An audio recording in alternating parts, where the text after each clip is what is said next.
अस्सलाम वालेकुम गाइस। उम्मीद करता हूँ आप खैरियत से होंगे। आज का जो हमारा टॉपिक है अकाउंटिंग का जो बेसिक प्रिंसिपल है, अकाउंटिंग का जो बेसिक टॉपिक है वो आज का हमारा है rules of debit and credit. Debit क्या होता है, क्रेडिट क्या होता है, इनका ट्रांजैक्शन पे क्या अफेक्ट पड़ता है, क्या ये दोनों डुअल एक्सपेक्ट हैं, बैलेंसिंग फिगर हैं, बैलेंस करते हैं, डेबिट बैलेंस होता है, क्रेडिट बैलेंस होता है, उन दोनों का जो डेबिट जो होता है और क्रेडिट जो होता है वो दोनों बैलेंस होते हैं। ये सब हम जानेंगे, तो आप मेरे साथ एंड तक जुड़े रहिए। आपको पूरी इन्फॉर्मेशन मिलेगी डेबिट क्रेडिट क्या है, और बेसिक जो चीज़ें डेबिट और क्रेडिट की हैं वो आपको A to Z तक समझ आ जाएंगी। बस आप मेरी वीडियो को सब्सक्राइब फॉलो कर लीजिए ताकि हर आने वाली वीडियो आप तक पहले पहुंचे, उन तक बाद में पहुंचे जो अनसब्सक्राइब किए हुए सब्सक्राइब वालों के पास पहले पहुंचे। तो ये बेनिफिट आप अवेल करें। अब मैं आपको डेबिट और क्रेडिट शुरू कराता हूँ। डेबिट और क्रेडिट चलें अब स्टार्ट करते हैं हम, क्या है डेबिट और क्रेडिट। तो स्टूडेंट्स, आज की क्लास के लेक्चर्स के लिए मैंने कुछ बेसिक जो डेफिनेशंस हैं जो आज आप लोगों को समझानी है rules of debit and credit के बारे में, वो मैंने लिख ली हैं। तो पहले इसको समझते हैं, फिर आगे बढ़ते हैं, फिर देखते हैं क्या आता है क्वेश्चंस, क्या ट्रांजैक्शंस आती हैं जिसको हमें डुअल एस्पेक्ट या डेबिट क्रेडिट में लिखना है। तो सबसे पहली हमारे पास क्वेश्चन आता है व्हाट इज डेबिट। पहले तो हेडिंग आ गई rules of debit and credit, पहला क्वेश्चन आ गया व्हाट इज डेबिट। तो इसका आंसर मैंने जो लिखा है वो ये लिखा है कि a debit involves all those transactions। अब वर्ड इसमें मेरे पास फाइंड हो गया ट्रांजैक्शंस। तो बेसिकली ट्रांजैक्शंस जो है वो हमारे पास ये है कि any activity in business which is totally based on money's worth और recorded by accountant of company. इसका मतलब ये हुआ कि ट्रांजैक्शन का मतलब है कोई भी एक्टिविटी बिजनेस मैन परफॉर्म कर रहा है, चाहे वो परचेज कर रहा है, सेल कर रहा है। सेल और परचेज जो हो रही है वो मनीज वर्थ में हो रही है। अगर 50,000 की परचेज हो रही है तो 20,000 की वो सेल कर रहा है। तो ये जो 20,000 और 50,000 आ रहा है तो वो कहलाएगा मनीज वर्थ हमें। उम्मीद करता हूँ कि ट्रांजैक्शन का जो वर्ड है उसके मीनिंग आपको पता लग गए होंगे कि ट्रांजैक्शन का क्या मतलब होता है। आगे बढ़ते हैं। Debit involves all those transaction are related to coming in of business. इसका मतलब ये हुआ कि जो जितनी भी ट्रांजैक्शन मनीज वर्थ में हो रही हैं, जो कंपनी या बिजनेस के कमिंग इन है, जो बिजनेस के पास आ रही है, बेनिफिट्स में आ रही हो या नुकसान में आ रही हो, बिजनेस के पास आ रही हैं, चाहे वो एक्सपेंस इनकर्ड हो रहा है, एक्सपेंस बिजनेस का आ रहा है, चाहे वो एसेट आ रहा है, चाहे वो रेवेन्यू आ रहा है, तो जितनी भी चीज़ें बिजनेस के पास आ रही हैं will be treated as debit, will be known as debit. तो डेबिट का मतलब आप समझ गए होंगे। आगे और इसको मज़ीद समझने की और समझाने की कोशिश करेंगे अगले पार्ट पे। आते हैं दूसरा क्वेश्चन मैंने जो लिखा है वो ये है कि व्हाट इज़ क्रेडिट। दोस्तों, क्रेडिट जो है, credit involves all those transaction which are related to going out of business. इसका मतलब हुआ कि मनीज वर्थ में जो ट्रांजैक्शंस हैं जो बिजनेस की बाहर जा रही हैं, जो बिजनेस के चाहे बेनिफिट में हो या नुकसान में हो, बस वो बाहर जा रही हैं। तो जितनी भी चीज़ें बाहर जा रही हैं, गोइंग आउट है, will be treated as credit. Coming in को क्या कहते हैं, डेबिट कहते हैं। गोइंग आउट को क्या कहते हैं, क्रेडिट कहते हैं। एक ट्रांजैक्शन अगर आप डेबिट करेंगे तो दूसरी क्रेडिट करेंगे विद इन सेम अमाउंट। इसकी अमाउंट अगर 50,000 है तो उसकी भी अमाउंट 50,000 होगी, ताकि बैलेंसिंग ट्रांजैक्शन बने, ताकि एक ट्रांजैक्शन प्रॉपर बने। अगर दो डेबिट हैं तो दो क्रेडिट भी हो सकते हैं, अगर एक क्रेडिट है तो दो एक डेबिट भी हो सकता है। उम्मीद करता हूँ कि आपको डेबिट और क्रेडिट तो अच्छे से समझ आ गया होगा। अगर नहीं भी समझ आए तो आगे जो चीज़ें आ रही हैं वो आपको इन्हेंस कर देंगी, कि आप एफर्ट बढ़ा देंगे कि आप समझें। तो अब तीसरे क्वेश्चन पे आते हैं, right and examples of it. जो डेबिट मैंने आपको समझाया और जो क्रेडिट मैंने आपको समझाया, अब उसकी जो एग्जाम्पल्स हैं, क्या एग्जाम्पल्स हैं लिख सकता हूँ जो हमेशा डेबिट या क्रेडिट ही होंगी। तो पहली डेबिट एग्जाम्पल मैंने लिख दी है परचेजेस। पहली हमारे पास एग्जाम्पल जो है वो है परचेजेस। परचेजेस मतलब बिजनेस ने कुछ खरीदा है, तो ये बिजनेस ने जो कुछ खरीदा है ये बिजनेस के अंदर आ रहा है, कमिंग इन है, तो इस वजह से मैंने इसको क्या किया, डेबिट किया। और डेबिट की किस में लिखा, एग्जाम्पल में लिखा। दूसरी एग्जांपल हमारे पास आ रही है मशीनरी। अगर मशीनरी परचेज हो रही है तो वो डेफिनेटली किस में आएगी, डेबिट में आएगी, क्योंकि वो बिजनेस बेनिफिट के लिए परचेज हो रही है और वो कमिंग इन है। तीसरी एग्जांपल पे आते हैं कि अगर बिजनेस ने कोई फर्नीचर खरीदा है बिजनेस को डेकोरेट करने के लिए, बिजनेस के बैठने के लिए, जो फर्नीचर खरीदा है बिजनेस के अंदर जो आ रहा है वो फर्नीचर कहलाएगा डेबिट एग्जांपल।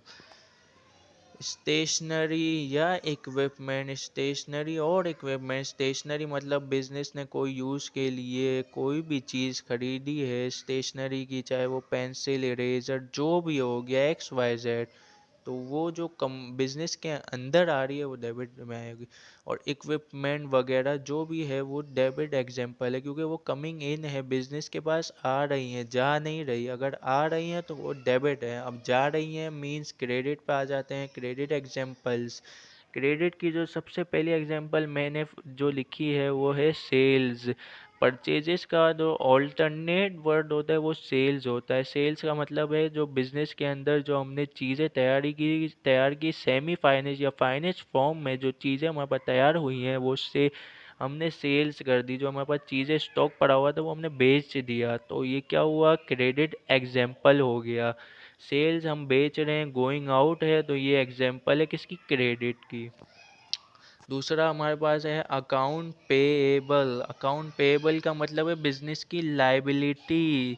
बिजनेस की लाइबिलिटी अगर वो ऑन अकाउंट कोई भी ट्रांजैक्शन है ऑन क्रेडिट है, परचेज गुड्स ऑन क्रेडिट, तो उसकी जो एंट्री बनती है purchases debit, account payable credit.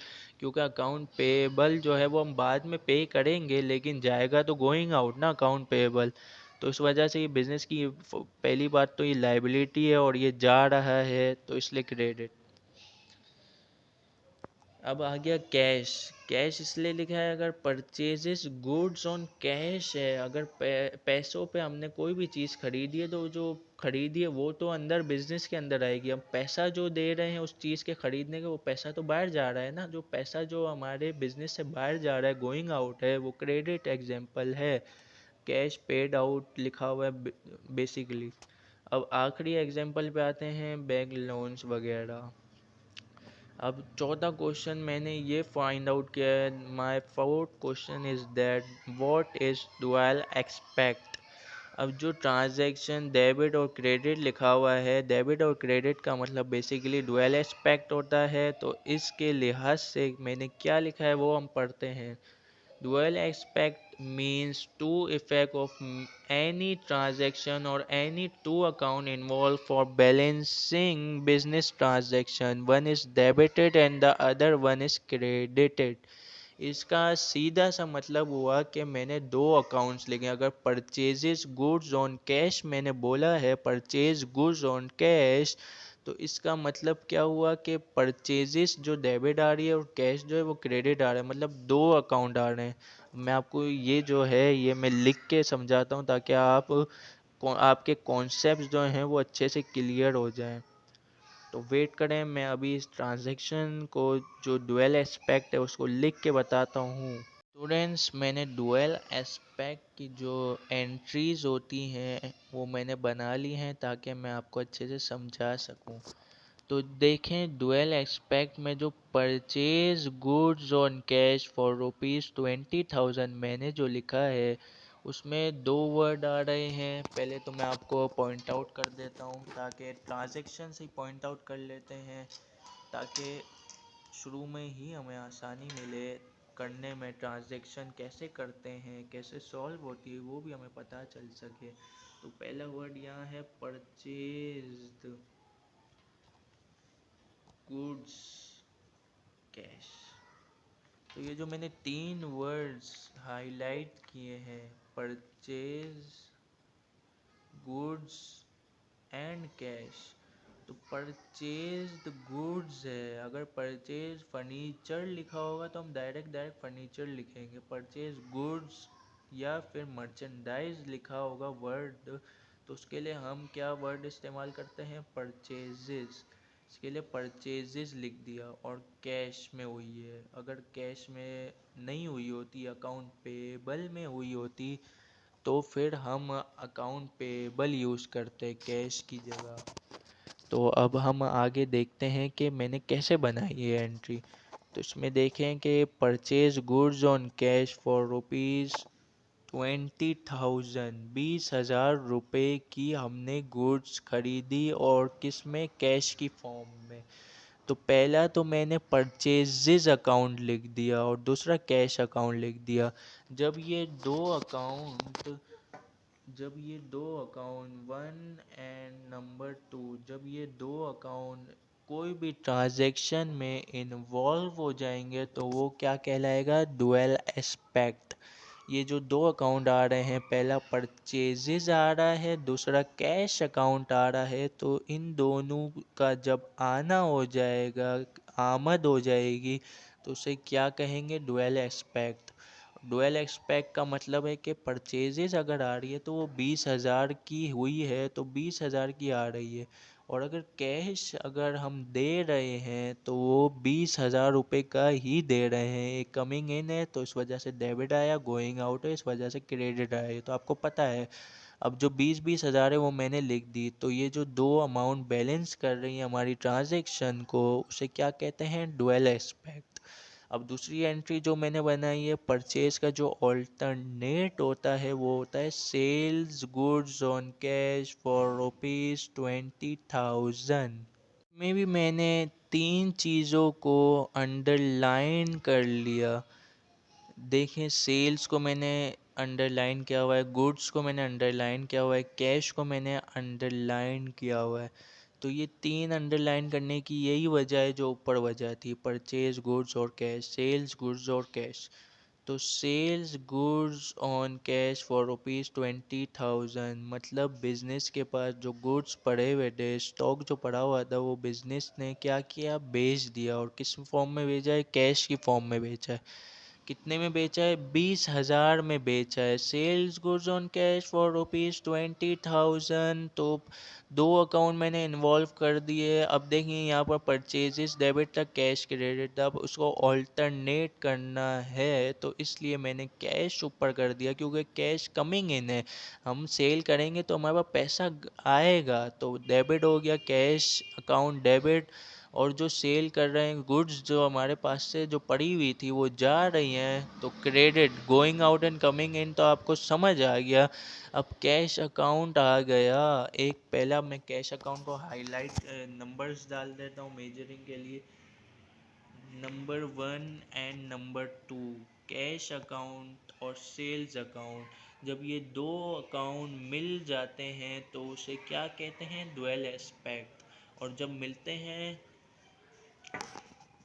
और जब ये दो अकाउंट मिलते हैं डुअल एक्सपेक्ट में, तो इनकी अमाउंट जो है वो 20,000, 20,000 मीन्स बैलेंस आए, चाहे वो 30,000, 30,000 हो, 40, 40,000 हो, तो उसको डुअल एस्पेक्ट और ट्रांजैक्शन को रिकॉर्ड करना, जर्नलाइज करना कहते हैं। ये जो भी मैंने लिखा है, purchases debit, cash debit, sales credit, जो भी लिखा है वो जर्नलाइजिंग होता है, जर्नल फॉर्म में लिखना होता है। वो भी हम आगे पढ़ेंगे। तो आज की क्लास में मुझे ये सब बताना था। तो आज की क्लास हम यहाँ पर एंड करते हैं with an dual aspect and debit and credit. कल की क्लास में मिलते हैं। कल की क्लास थोड़ी फर्दर डिटेल लिंक क्लास होगी, क्योंकि उसमें debit and credit, asset, liability, owners equity, revenue, expense में क्या होता है वो सब हम पढ़ेंगे। तो आज की क्लास के लिए बस इतना ही। बाकी उम्मीद करता हूँ आपको मेरी जो वीडियो है, जो लर्निंग वीडियो है अकाउंट्स के लिहाज से, वो बहुत अच्छी लगी होगी। इसको लाइक, सब्सक्राइब, शेयर ज़रूर कीजिएगा। मिलते हैं कल इंशाल्लाह एक नए टॉपिक और नई वीडियो के साथ। तब तक के लिए अल्लाह हाफिज़।